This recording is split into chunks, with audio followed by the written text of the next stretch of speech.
Assalamualaikum warahmatullahi wabarakatuh. Hai teman-teman semuanya, selamat datang kembali ya di channel Studio Horor. Studio Horor kali ini akan menceritakan tentang sebuah kisah cerita seram, hantu Karman, dendam yang belum selesai. Cerita misteri kali ini bersumber dari @kokomelon. Lalu bagaimana kengerian dari kisah kali ini? Mari kita simak kisah ini bersama-sama. Wonokromo, Juli 1999. 25 tahun yang lalu, sejak program transmigrasi besar-besaran yang dilakukan oleh pemerintah di sebuah desa di Pulau Sumatera. Beberapa orang berbondong-bondong dari desa mengikuti perpindahan populasi dari satu tempat ke tempat lain. Dari perkampungan kecil, kemudian berkembang menjadi beberapa desa yang biasa disebut dengan kampung Jawa. Wonokromo menjadi bagian dari beberapa desa itu. Samiti, kepala keluarga yang juga ikut memboyong keluarganya untuk pindah ke Sumatera untuk mengikuti jejak sang kakek. Saat itu, di desanya di wilayah Jawa Tengah akan diadakan rencana pembuatan bendungan atau waduk, sehingga satu desa dipindahkan ke tempat lain. Samiti mempunyai satu istri dan dua anak. Anak pertama bernama Yati yang saat itu berusia 12 tahun, dan yang masih kecil ialah bernama Dinda berusia 6 tahun. Dengan diiming-imingi pekerjaan dan tanah, satu desa berpindah tempat. Saat itu, Samidi mendapat kabar jika di sana sudah ada satu kampung, sisa-sisa dari program transmigrasi sebelumnya. Sehingga ketika ia berpindah ke sana, sudah ada hunian yang bisa ditempati. Topografi di wilayah Sumatera sangat berbeda dengan desa Samidi tinggal dulu. Jika di Jawa, dominan dengan batu kapur dan jati. Di Wonokromo, tempat tinggal yang sekarang, lebih dominan perkebunan karet dan sawit. Selain daripada itu, listrik saat itu juga jarang, hanya hidup sampai jam 4 sore. Namun dengan berani, ia memboyong keluarga kecilnya untuk berpindah. Kesibukan di desa ini ialah berkebun. Satu kakak mendapatkan 1 hektar kebun karet yang sudah ditanami peninggalan program terdahulu, sehingga kepala keluarga bisa memanfaatkannya untuk bertahan hidup. Entah kenapa, saat itu banyak kebun tanpa tuan. Mungkin pemiliknya lebih memilih untuk kembali lagi ke Jawa, pikir bapak 2 orang anak itu. Ketika orang tua pergi menyadap karet, biasanya anak-anak kecil dititipkan di tempat penitipan atau biasa disebut dengan pamong. Bangunannya seperti rumah dengan sekat dinding di masing-masing ruang. Dari jauh terlihat seperti sekolah, namun hanya anak-anak kecil dan 3 ibu yang mengurus anak yang dititipkan oleh orang tuanya. Jika sudah sore, maka anak tersebut akan dijemput lagi ketika selesai beraktivitas. Untuk rumah yang ditinggali berbentuk rumah semi permanen, terdiri dari 2 kamar, 1 ruang tamu dan dapur. Kemudian kamar mandi di belakang yang terpisah dengan bangunan utama. Kira-kira begini gambaran rumah yang diberikan oleh program pemerintah saat itu. Karena di satu desa tinggal bersama dengan suku yang sama, Samidi pun dengan mudah akrab dengan keluarga ataupun tetangga yang lain yang tinggal terlebih dahulu di sana. Bahasanya sama, kebudayaannya pun sama. Bahkan di hari-hari tertentu diadakan atraksi kuda lumping, pagelaran wayang, sampai sedekah bumi, sama seperti desa tempat tinggal Samidi dahulu. 2 tahun berjalan. Sore itu, Samidi dan istri selesai pulang dari aktivitas menyadap karet. Ia masuk ke dalam rumah, namun didapati Yati masih di kamar membaca buku. "Adikmu kemana, Nduk?" Ndak tahu Pak, tadi waktu Yati mau pulang, adik masih main di Pamong, jadi Yati pulang dulu Pak. Jawab Yati, dilanjut dengan membaca buku. Sudah maghrib ini Nduk, segera panggil adikmu ya Nduk, sekarang, suruh Pak Samiti. Segera Yati pergi meninggalkan rumah untuk memanggil adiknya. 30 menit berlalu. Samiti berharap cemas dengan anak terakhirnya itu. Waktu sudah maghrib, akan tetapi belum pulang-pulang. Dan selang beberapa lama, Yati akhirnya pulang. Namun tanpa dengan adiknya. Kata Ibu Pamong, Dinda sudah pulang dari tadi loh Pak. Terang Yati yang sedang ketakutan menahan tangis. Bergegas orang tua itu pergi ke rumah Pak RT, mengabarkan jika anaknya belum pulang. Sudah kesana kemari Samidi mencari, tapi tidak menemukan juga titik cerah sedikit pun. Pak RT segera ke pos kampling untuk mengetuk kentongan, menandakan kabar mendesak, dan mengundang seluruh warga yang mendengar. Berbondong-bondong warga datang ke pos itu. Pak Ridwan, segera siapkan obor atau senter ya. Masing-masing juga siapkan peralatan dapur, ucap Pak RT, dan disambut warganya dengan sigap. Sudah berkumpul beberapa warga dengan membawa obor dan penerangan lain. Tak lupa juga dengan peralatan dapur. Entah bagaimana isinya dengan istrinya. Yang pasti warga sangat antusias. Beberapa kepercayaan warga, biasanya anak yang hilang bisa dicari dengan mengetuk peralatan dapur berirama. Berharap sosok yang membawa anak itu menari. Kemudian anak yang disembunyikan terlepas dari gendongannya. Selang beberapa lama, sebagian warga berpencar untuk mencari anak yang hilang ke segala penjuru. Saut-saut terdengar bisikan warga. Apa ini ulah hantu itu ya? Namun disambut tatapan sinis oleh Pak RT. Di kegelapan malam hutan karet, sudah berpencar 2 orang. Terlihat dari cahaya yang berpendar dari bayang-bayang gelap jauh. Pak Ridwan ditemani dengan Mas Gepeng. Panggilan ini tidak didapatkan semata-mata karena iseng. Tapi memang perawakan dari Mas Gepeng ini yang terlihat kurus dengan sedikit, cacat di bagian bibir. Sehingga perkataannya kurang jelas. Lain halnya dengan Pak Ridwan. Pria berpawakan gemuk ini sangat susah untuk berjalan jauh. Pasangan ini jika disejajarkan akan terlihat seperti angka 10. Ya, ia sangat serasi. Entah kenapa, Pak Ridwan dipasangkan dengan Gepeng, membuatnya setiap berjalan selalu menggerutu. Di tengah kebun karet, Pak Ridwan melihat sudut-sudut kegelapan, dibayang antara pohon-pohon karet. Gimana Peng? Kelihatan sesuatu nggak? Tanya Pak Ridwan. Belum, mungkin di sana Pak. Sambil menunjuk sisi kebun yang semakin gelap. Gepeng berjalan di depan Pak Ridwan, kemudian berbalik mematung. Melihat gerak-gerik Gepeng, membuat Pak Ridwan mengerutkan dahinya. Ada apa Peng? Ketemu? Tanya Pak Ridwan. Namun Gepeng masih diam mematung sambil memandanginya.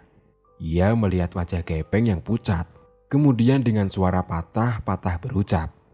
Gepeng saat itu mengucapkan kata dengan tidak jelas, yang berakibat tidak dimengerti oleh Pak Ridwan. Hah? Oncom? Orang lagi nyari anak malah kepikiran makanan, sahut Pak Ridwan dengan kesal. Lagi-lagi Gepeng mengucap perkataan dengan tidak jelas, yang membuat Pak Ridwan tidak mengerti lagi. Kemudian Pak Ridwan menyadari sesuatu yang mengganggu di belakangnya saat ia menoleh. Terlihat sosok pocong yang sudah berdiri di bawah pohon karet, menatap kedua orang itu dengan kapas yang masih menutupi hidung dan mulut. "Wah, lari!" teriak Pak Ridwan yang tanpa sadar bicaranya seperti Gepeng. Terlihat dari jauh, 2 cahaya merah bergerak cepat tidak beraturan. Di sisi lain, di suatu tempat, terdengar suara. Ketemu! Ketemu! Kemudian berbondong-bondong warga menghampiri asal suara tersebut.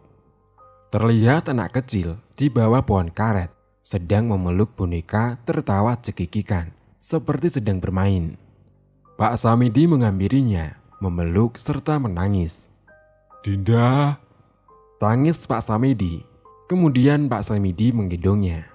Ia melihat Dinda membawa boneka yang terbuat dari karung. Namun yang membuat seram, boneka itu wajahnya seperti orang tua. Bergegas warga dan Pak Samidi untuk pulang dengan membawa Dinda yang masih memegang boneka itu. Keesokan paginya, Pak Samidi pergi ke rumah Pak RT yang kita beri nama Pak Dadang saja. Pak Dadang menyambut tamunya itu dengan mempersilahkan masuk. Di ruang tamu Pak Dadang terlihat ornamen khas Jawa. Hiasan-hiasan dinding seperti kuda yang terbuat dari anyaman menempel di antara hiasan dinding yang lain. Pak, saya kepikiran tentang masalah Dinda. Terang Pak Samidi. Kenapa dengan Dinda, Pak? Jawab Pak Dadang penasaran. Dinda setiap malam tidak bisa tidur, Pak. Sesekali ia melihat boneka yang kemarin ia bawa. Seperti mengajaknya berbicara, Pak, boneka itu. Tapi ketika ia sudah tidur, dari luar kamar seperti ada suara orang tua yang berat. Saya juga kepikiran, Pak, tentang keresahan warga kemarin itu, Pak. Hantu apa ya? Pak Dadang memperbaiki posisi duduknya, seraya menawarkan teh hangat kepada tamunya itu. Kemudian Pak Dadang menjelaskan. Kampung ini, Wonokromo. Dahulunya sebelum kita berpindah ke sini, Mas, sudah ada program transmigrasi sebelum kita. Namun, beberapa tidak betah karena ada gangguan sejak konflik itu. Konflik karena sifat iri melihat saudaranya sendiri yang berhasil. Program ini tidak selamanya berhasil kan? Ada juga yang gagal. Yang gagal kemudian menghasut beberapa warga untuk mengambil hak milik orang yang sudah berhasil itu. Kemudian pamong di ujung desa kita itu yang sudah tidak digunakan lagi itu, Mas. Itu orang menjadi saksi pembantaian sesama saudara sendiri. Saya masih ingat waktu kecil saat terjadinya konflik itu. Saya diamankan oleh ayah, pergi mengungsi ke kampung sebelah. Ada 2 tempat pamong di desa ini, Mas. Yang satu di RT kita, satunya lagi di ujung desa itu. Itu kenapa pamong di tempat kita selalu ramai, karena hampir satu desa menitipkannya ke sini. Terang Pak Dadang yang sesekali menyeruput teh yang ada di mejanya. Kita juga tahu, orang yang datang ke sini pasti bawa bekal yang tidak terlihat kan? Mungkin dia dendam dengan kampung ini. Tapi entahlah, Mas. Pak Dadang mengakhiri cerita itu, disusul Pak Samidi yang berpamitan. Di rumah, sore itu terlihat Dinda yang sedang bermain dengan boneka barunya itu. Sang ayah sedang berpamitan ke rumah Pak RT. Sedangkan ibu pergi ke pasar untuk berbelanja. Dinda saat itu hanya ditemani oleh Yati yang masih sibuk dengan buku-bukunya. Sesekali ia mengintip Dinda yang sedang bermain di dapur, memastikan adiknya tidak melakukan hal-hal yang membahayakan. Di tengah konsentrasinya membaca buku, terdengar suara orang tua yang menyanyikan gundul-gundul pacul dengan suara yang serak di dapur. Juga dibarengi dengan tawa cekikikan oleh Dinda. Yati pun bergegas mengintip di mulut pintu yang mengarah ke dapur itu. Terlihat sosok orang tua berpakaian serba hitam membawa celurit. Kepalanya botak, namun menyisakan rambut yang terurai di samping kepalanya. Yang membuat Yati tidak bisa lupa ialah sosok itu bernyanyi dengan leher yang hampir putus. Kepalanya menggantung ke belakang, sehingga saat ia bernyanyi, darah keluar dari leher yang hampir putus itu. Naas, saat Yati diam-diam memperhatikan, sosok itu menoleh kepada Yati, seraya sosok itu tersenyum, memperlihatkan gigi hitamnya.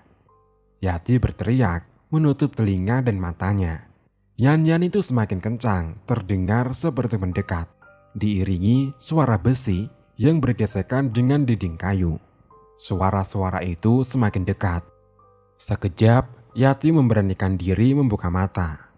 Yang terlihat hanya Dinda yang sedang bermain dengan boneka yang terbuat dari karung itu. Sore itu, bapak dan ibu datang berbarengan. Ibu membawa beberapa sayur dan beras hasil pergi dari pasar. Sedangkan bapak hanya pulang dengan diam. Entah apa yang sedang ada di pikiran bapak saat itu. Yati hanya diam menyambut kedatangan mereka. Malam harinya, Dinda tidak bisa tidur lagi. Dia sedang asik dengan boneka seramnya itu. Sesekali, bapak mengingatkan Yati untuk membujuk Dinda agar segera tidur. Tapi, ia hanya menyuruh adik kecilnya itu seadanya. Di ruang tamu, ibu menghampiri bapak memberikan bengli, yaitu sejenis tanaman rempah yang ia dapatkan saat belanja dari pasar. Bentuknya seperti jahe. Dulu, di desa para orang tua yang mempunyai anak kecil mengunyah tanaman rimpang ini agar sang anak cepat tidur. Bergegas, bapak membersihkan bengli dan mengunyahnya. Sembari bapak tidur mengeloni anak terakhirnya itu. 15 menit berselang, Dinda sekejap tidur di samping boneka yang entah ia dapat dari mana itu.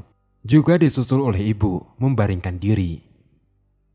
Di kamar Yati, ia hanya berguling-guling, matanya tidak segera memejam. Sampai ia melihat jam yang ada di atas meja telah menunjukkan pukul 1 dini hari. Lapar yang ia rasakan membuatnya seperti kegalauan yang abadi. Mata terpejam, tapi perut memaksa untuk membuka matanya. Ia menuju kamar bapak untuk membangunkan ibu, tapi tidak didapati ibu di kamar itu. Bergegas saat itu, ia menuju ke dapur untuk mencari makanan yang tersisa sebagai ganjal perut. Di pintu dapur terdapat tirai yang diikat agar memudahkan orang untuk lewat. Yati menuju dapur, melewati tirai itu menabraknya sedikit, sehingga terlihat tirai itu bergoyang mengikuti Yati. Segera ia mengambil nasi yang ada, kemudian mencari bahan makanan yang tersedia. Ada yang sedikit mengganggu di pikirannya saat itu. Setelah ia melewati tirai itu masih bergoyang sampai detik ini. Yati segera berbalik menuju tirai yang mengganggu itu. Pikirnya, dengan melepaskan ikatan itu, tirai itu akan berhenti bergoyang. Namun ketika membuka simpul ikat, terdengar suara seperti seekor kucing yang dipegang lehernya. Ia tidak sadar. Di balik tirai itu, ada sosok hitam dengan kepala botak yang memandangi dirinya. Setiap sosok itu bersuara, darah dari lehernya muncrat keluar. Di kamar mandi yang terpisah dari bangunan rumah, ibu sedang buang air kecil, ditemani senter dengan cahaya redup menggantung di tangan kirinya. Bak air yang tinggi membuatnya kesusahan saat ia berjongkok, sehingga saat itu ia meraba-raba untuk meraih gayung di bak. Tapi ada yang aneh, gagang gayung itu terasa seperti rambut. Ketika ia menyenter gayung yang ia pegang, ia baru menyadari ia saat itu sedang memegang janggut dari sosok kepala tanpa tubuh. Kemudian kepala itu menyeringai melihatnya. Teriakan demi teriakan terdengar dari dua tempat. Dari teriakan itu membangunkan bapak yang saat itu bersama Dinda. Segera saat itu juga bapak menghampiri, melihat ibu dan Yati dengan ekspresi ketakutan. Malam itu mereka berkumpul bersama satu kamar dan tidak ada yang berani keluar kamar. Di tempat lain, masih di sisi desa, terlihat dua orang yang sedang berjaga di pos ronda. Ya, siapa lagi jika bukan Pak Ridwan dan Gepeng. Malam itu dingin, tidak seperti biasanya. Embun malam yang datang membasahi rumput di sekitaran pos ronda waktu itu. Radio yang digantung di tiang pos terdengar gemerisik, suaranya cempreng. Namun rasa sepi ini dapat terobati dengan barang elektronik yang sudah usang itu. Terdengar dari radio siaran berita nasional, menandakan sudah memasuki pukul 1 dini hari. Pak Ridwan bergegas untuk melakukan patroli kedua. yang sebelumnya saat itu telah dilakukan jam 9 dengan juga mengajak Gepeng. Rute kali ini akan sedikit menyeramkan, Peng. Ucap Pak Ridwan yang sedari tadi melihat Gepeng diam sembari mengangguk. Bukan menuntut untuk dijawab, tapi Pak Ridwan tahu bagaimana kapasitas Gepeng saat itu. Harapan dia hanyalah setidaknya malam ini tidak sepi.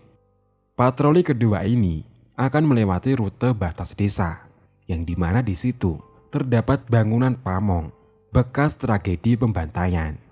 Tragedi pembantaian yang terjadi beberapa tahun yang lalu. Setelahnya, mereka akan memutar kembali ke pos ronda. Mereka pun bergegas untuk mengambil senter dan beranjak untuk berpatroli.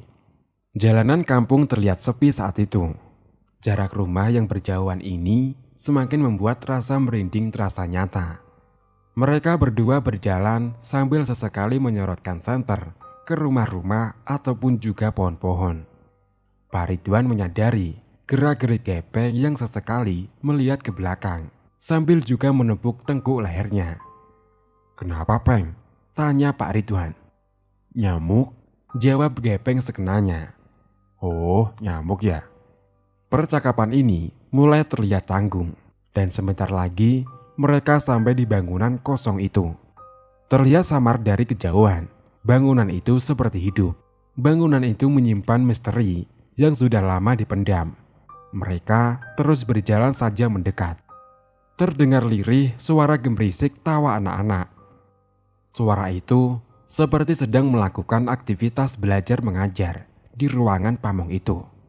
Semakin dekat dan semakin mendekat, suara itu semakin terlihat jelas. Diikuti dengan bau amis di halaman bangunan kosong itu. Pak Ridwan bergidik ngeri mempercepat langkah kakinya. Namun ia melihat Gepeng yang sedang berdiam diri di belakangnya. Senter yang ia pegang jatuh. Gepeng mematung dengan bola mata ke atas, sembari tersenyum menyeringai menatap Ridwan. Segera ia bergegas untuk berlari. Kemudian mengetuk semua pintu rumah warga, mengabarkan bahwa Gepeng sedang kesurupan. Tidak lama, warga berbondong untuk melihat Gepeng yang saat itu masih berdiri di halaman bangunan kosong itu. Gepeng saat itu menggelepar seperti ikan yang lepas dari kailnya.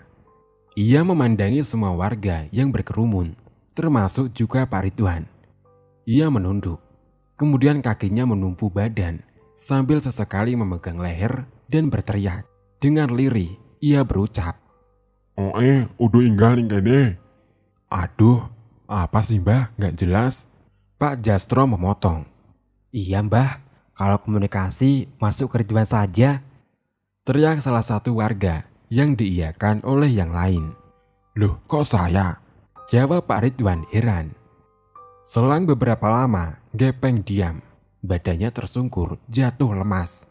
Warga saat itu segera menggotong Gepeng. Namun, saat warga mulai mendekat, terdengar suara teriakan dari Pak Ridwan. Sembari Pak Ridwan mempelantingkan diri jatuh ke tanah. Dan sekarang, gantian Pak Ridwan yang kesurupan. Pak Ridwan berteriak-teriak, dan teriakan Pak Ridwan semakin keras. Sambil sesekali, Pak Ridwan tersenyum, sosok itu melanjutkan pesannya yang terpotong tadi. Kalian harus meninggalkan desa ini. Sebentar lagi, waktunya akan tiba. Setelah sosok itu berucap, kemudian Pak Ridwan terjatuh. Warga bergegas untuk melaporkan kejadian ini ke Pak RT. Pagi itu, warga mulai beranjak untuk memulai beraktivitas pergi ke kebun. Berita tentang Gepeng dan Pak Ridwan yang kesurupan semalam segera cepat menyebar tanpa melalui aba-aba. Di jalan, di kebun, di warung, warga mulai membicarakan kejadian itu. Dan kejadian itu dikaitkan dengan tragedi pembantaian Karman. Kenapa yo? Kok harus meninggalkan desa? Tanya Pak Darmin kepada pengunjung warungnya. Berbeda dengan yang lain, Pak Darmin merupakan transmigran yang tidak melalui program pemerintah. Jadi, ia hanya merantau untuk berjualan makanan kecil dan juga kebutuhan pokok bagi warga desa Wonokromo. Di depan warungnya terdapat kursi dan meja kecil dari kayu. yang ia sediakan untuk warga yang ingin istirahat sebentar. Aku nggak begitu tahu Pak D, bagaimana kejadian itu. Kejadian itu terjadi waktu program transmigrasi pertama, sedangkan kita masuk sini itu di program ketiga. Sahut Jastro, yang sedari tadi asik dengan kopi hitam dan pisang gorengnya. Mungkin Pak RT lebih tahu Pak D, karena kakeknya yang pertama kali yang ikut program transmigrasi ini. Sama siapa itu yang punya kebun karet? Oh ya, Samidi Pak D.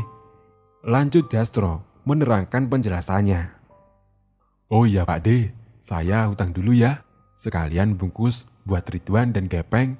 Kasihan, katanya badannya seperti dikebukin Pak D. Wah, kebiasaan. Sahut Pak Darmin dengan ketus. Matahari mulai menyingsingkan matanya, menandakan waktu sudah beranjak sore. Terlihat dari jauh, warga yang sudah berbondong untuk bergegas pulang dari kebun, termasuk juga Samidi. Sore itu, ia menyempatkan diri untuk berkunjung ke rumah Pak RT. Kejadian yang ia lalui semalam menyimpan tanda tanya dari benaknya. Di depan rumah berpagar kayu, dengan tanaman rambat yang menghiasi, berdirilah seorang pria yang menggunakan baju kaos partai di tangannya, yang juga masih memegang pisau alat sadap karet. Terlihat Pak RT yang sedari tadi menyirami tanaman di halaman rumahnya, sembari juga mempersilahkan Pak Samidi, yang juga saat itu baru datang untuk masuk ke dalam rumahnya. Tanpa sungkan, Pak Samidi bergegas untuk masuk, bercerita kejadian yang menimpa keluarganya semalam. Di dalam hatinya masih berpikir, apakah ada hubungannya dengan boneka yang Dinda bawa kemarin? Pak RT saat itu duduk sembari menjelaskan. Di raut wajahnya juga terlihat kecemasan karena kejadian malam itu seperti membawa teror yang dirasakan oleh warga. Bibirnya terlihat seperti menyembunyikan kata yang akan diucap. Namun Pak Samidi segera menceritakan masalahnya. Pak, kemarin keluarga saya diteror sosok itu lagi loh Pak. Pria berpakaian hitam, seperti apa yang Pak RT ceritakan kemarin, ucap Pak Samidi. Tidak salah lagi Mas, itu juga sosok yang meneror warga semalam, di waktu yang sama juga. Pak RT segera pergi ke belakang, kemudian mengambil album foto yang nampaknya berdebu di lemari. Dibukanya album foto itu, terlihat foto 13 pria yang sedang berjejer menggunakan baju lurik. Satu orang lagi menggunakan pakaian serba hitam dengan kancing bagian dada yang terbuka. Di bawah foto itu bertuliskan, Program Transmigrasi Pertama 1970. Kakekmu juga teman ayahku dulu, termasuk juga Karman. Sore itu terjadi kegemparan di desa. Entah, tidak tahu yang pasti siapa yang menjadi provokator. Tiba-tiba saja terjadi keramaian di halaman pamong. Aku bergegas untuk menuju pamong dengan sepeda yang kumiliki saat itu. Di sana sudah ada kakekmu dan juga ayahmu.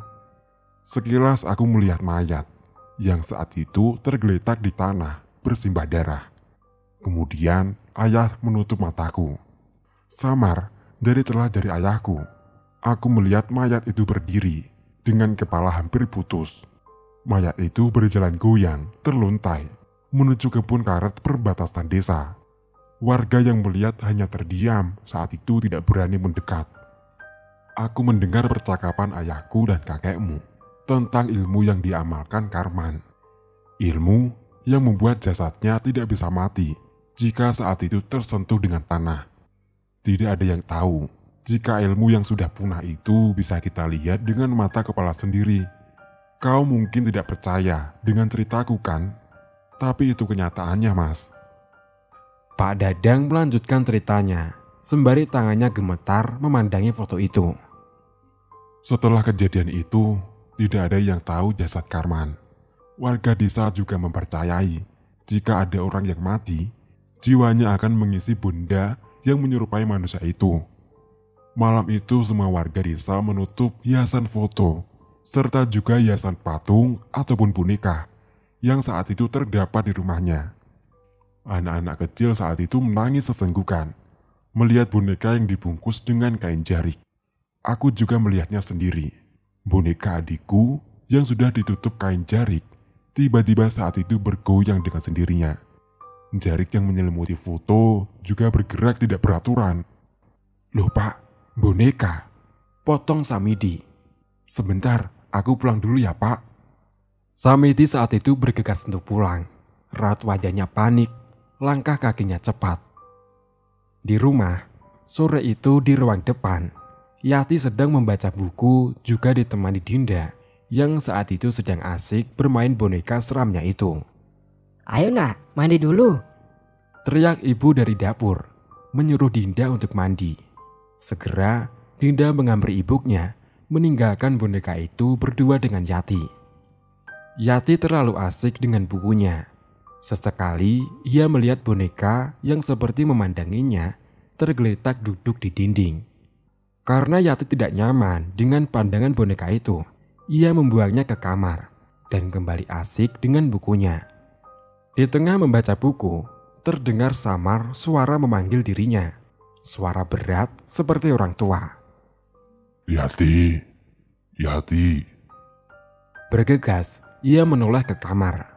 Namun saat ia menoleh lagi ke bukunya, di balik sisi buku itu mengintip tangan keriput dengan kuku hitam yang panjang, menggenggam tangan Yati yang masih saat itu memegang buku.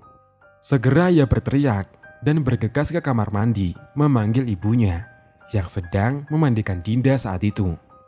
Namun yang terlihat, ibu sedang membenamkan kepala Dinda ke bak mandi sambil tersenyum melihat Yati. Yati segera menarik rambut ibu dan melemparnya ke belakang. Terlihat Dinda yang sedang gelagapan dan juga menangis, kemudian menggendongnya. Bergegas mereka keluar untuk mencari pertolongan. Namun dari jauh sudah terlihat bapak dengan lari yang tergopoh-gopoh. Ia segera masuk, kemudian melihat ibu meraung, sembari meracau tidak jelas dari mulutnya. Dari mulutnya keluar kata, "Ini yang diperbuat leluhurmu kepadaku." Juga diiringi ketawa nyaring. "Aku bisa kemana-mana, sampai semua keturunan yang membunuhku ikut mati." Ibu memekik panjang, kemudian terhuyung jatuh. Bapak yang saat itu terdiam, segera mengambil boneka. Bonekanya mana?" teriak bapak kepada Yati. Yati saat itu menunjuk kamar, tempat ia melemparkan boneka itu. Kemudian bapak mengambilnya, membungkusnya dengan kain jarik, dan lalu membawanya ke Pak RT. "Segera panggil warga buat tolong ibu," ucapan bapak seperti tergesa-gesa. Ia segera menghampiri Pak RT yang saat itu sedang mengelap sepeda lamanya. Terlihat wajah Pak Samidi yang panik dengan membawa buntalan kain jarik. "Ini Pak, yang Dinda bawa kemarin. Sepertinya ini penyebab semuanya." Pak Samidi menghela nafasnya. "Lalu apa yang kita lakukan?" tanya Pak RT. Segera ia mengambil jerigen berisikan minyak tanah. Kemudian membakar boneka itu, tepat di depan mata Pak Samidi. 15 menit berselang, tapi boneka itu tidak nampak seperti terbakar, masih utuh. "Ayo ikut aku," tegas Pak RT. Kembali ia membungkus boneka itu dengan kain jarik, lalu mengambil sepeda yang tersandar di dinding. Pak Samidi pun mengangguk untuk ikut.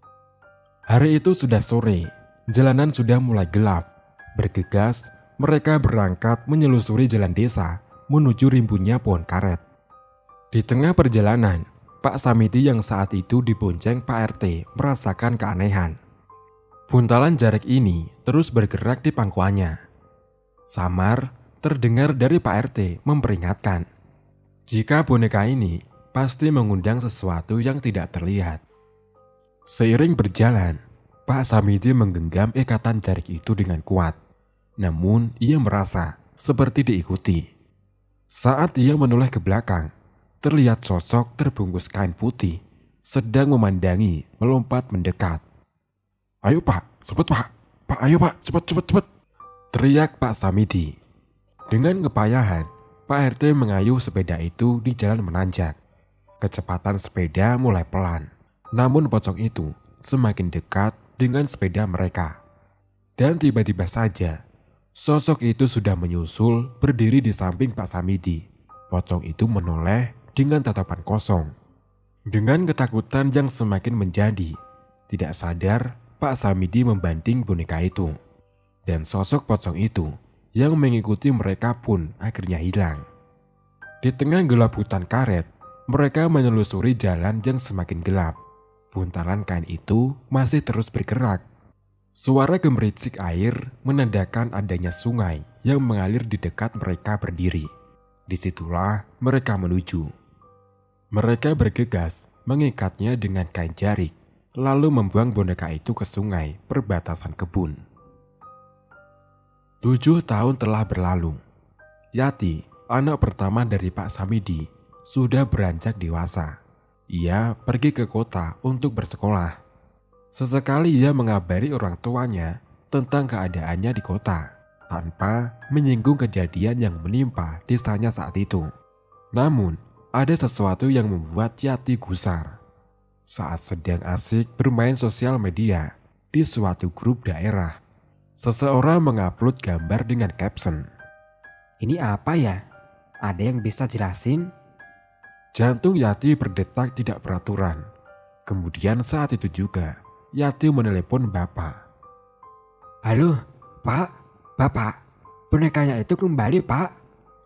Iya, boneka Karman telah kembali. Begitulah kisah cerita seram hantu Karman. Terima kasih teman-teman semuanya sudah mendengarkan podcast Studio Horor ini hingga selesai.